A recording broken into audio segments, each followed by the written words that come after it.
Hello, everyone. The book we're going to be talking about today is going to blow you away. It's a possession story, but not quite the way you're thinking about it. And we're going to talk about all that in just a minute. But first, I want to remind you that my book of short horror stories called The Things That Happen at Night is available at the link in the description for only $3. If you buy it, I hope you enjoy it. Also down below, I send out a newsletter twice a month. There's a link down there if you want to sign up for that. I talk about what's coming up on the channel, any giveaways I hear about, any free books I can give you guys. So check that out. Also my Twitter and Instagram if you want to join me on there. I'd love to have you. Now let's get on with the video.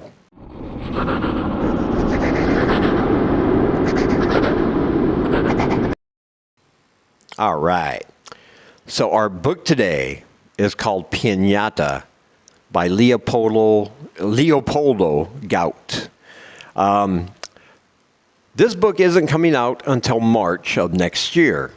But before you click off the video, let me tell you, normally I wouldn't put a review out that far ahead. But I'm going to make an exception in this case because this is, in my opinion, an exceptional book. And there's already a pre-order link. So I want you guys to get in on this as soon as you can. I know what you're saying. Well, that's March. We got a lot of horror coming out before then. And yes, that's true. But you really don't want to miss out on this one. And the sooner you pre-order it, then you can come March next year, it'll pop up and you'll be like, I remember that. And now it's finally here. So you don't have to worry about missing out on it. And you really don't want to miss out on it because this is a fantastic horror novel. I'm not going to say too much about it, but I'm just going to give you the highlights here. The Reader's Digest version with no spoilers, of course. And this concerns a mother and her two daughters who are in Mexico. And that's the first thing I want to say about it. This has to do with a lot of Mexican Aztec culture and legends and things of that nature. And if there's one thing I love about horror these days is there are a lot of different, diverse voices. They're taking certain subgenres of horror and putting their own spin on it based on their own cultural observations and backgrounds. And I always love hearing about that. They always bring something fresh and new, and this one is no exception.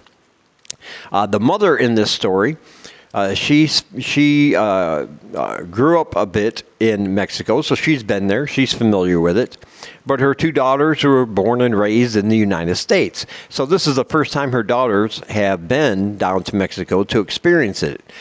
She's in charge of renovating an old abbey, an old church that's going to be used as a hotel. And she's in charge of the architecture, of the planning and implementing of that restoration. And that's why she is down there with her daughters. Now, her youngest daughter, this little girl, is full of energy, full of imagination, and like a sponge for knowledge. She takes to this place like she belongs there. She learns all about the history. She learns all the new words. She's learning the language. She loves interacting with the people down there.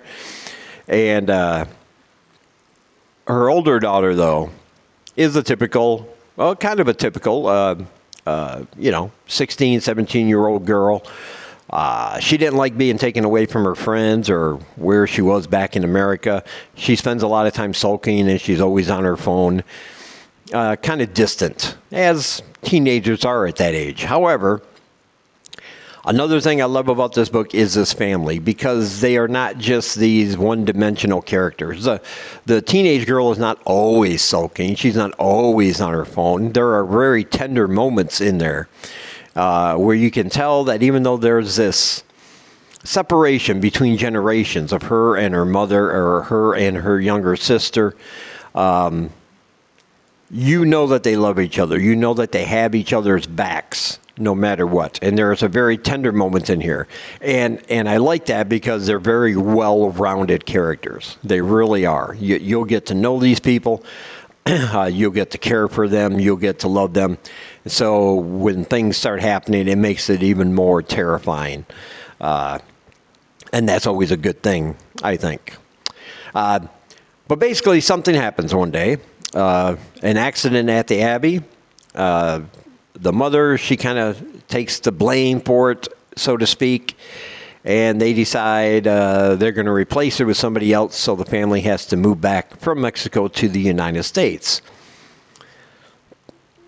But the little girl, starts changing when she comes back to the United States from Mexico. Something has happened. Something has taken her over. And at first, everybody thinks it's because she was so excited to be down there.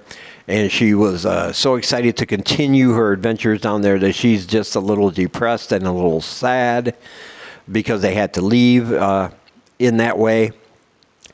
But it soon becomes apparent that there's something else there, some kind of evil force that has taken her over. And I'm not going to tell you how that happens, but it will be explained in this book. I'm trying to be as spoiler-free here as possible. But this book has a whole great cast of characters. While they're down in Mexico, they meet a woman of a certain, almost non-existent now, indigenous tribe that had, what's the word I'm looking for? That had come from the lineage of the Aztecs. Let's put it that way. And this woman sees things. She can see through the veil between the spirit world and our world. And she knows that there's something evil, something dark, something very ancient going after this little girl, because this little girl represents light and life. And this creature sees the little girl, this evil sees this little girl as the perfect conduit to bring itself into our world. And so basically that evil kind of follows this little girl home. And it does become a battle for survival because, like I said, this is not your typical possession story. There's not going to be a lot of Catholic church and priests and crosses and holy water or things like that. There's very specific things they have to do to get rid of this evil. But they have to figure out what that is and how they can figure this out before this evil destroys this little girl by using her as a portal to come through into our world and destroy the human race, of course. And it's very effective the way he tells this tale. This author is mainly a poet. He writes a lot of poetry, and you can tell that in this prose, in this narrative. He knows how to turn a phrase, and he can turn a phrase so well that he can be talking about something that might otherwise be mundane, but get you interested and get you into the story and get you fully immersed in the world that he's created. I love the way this book was written. As horrifying as it is, it's still a beautifully written book. And you just be memorized by the words as they're coming off the pages. At least I was. And like I said, I think that's what makes certain events that happen later on even more effective than what they would have been. Another thing I want to say is that this book is scary. This is a horror book after all, and no matter how beautifully it's written, the underlying thing is that this little girl, because of something that happens in Mexico, I'm not going to say what, but she has carried this evil back to the United States, and she is changed from the way she was when she was down in Mexico, and not for the better, neither. You're also not going to look at certain insects in the same way again. Everybody likes butterflies. I'm a big insect guy. I love insects and bugs. I love learning about them. I've taken entomology courses. I'm always trying to learn about different ones I see here where I live in Cambodia. And And we all love butterflies, right? I do. I love butterflies, grasshoppers, crickets, all that good stuff. But you're not going to look at them the same after you read this book, because the way this spirit, the way this evil manifests itself in the real world is through insects. But they change, and they don't become the innocent, nice, beautiful creatures we see that we're used to seeing. Let's just put it that way. And you definitely change your mind on looking at one of those again, let me tell you. But this is a fantastic book. It's frightening. It's scary.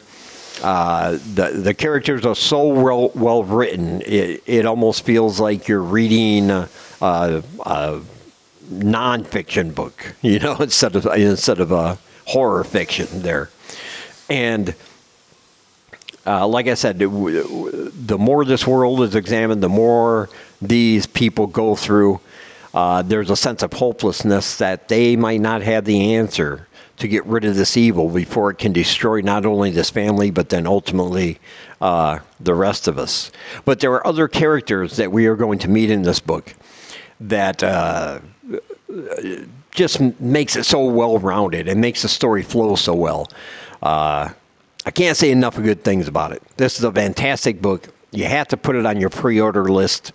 It won't arrive until March, but do that right now because it's just that good.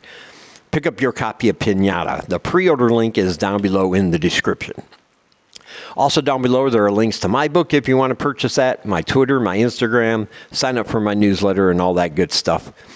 And as always, I want to say thank you for taking some of your time spending it here with me. I really appreciate you guys watching. And until we meet again, keep reading spooky, my friends.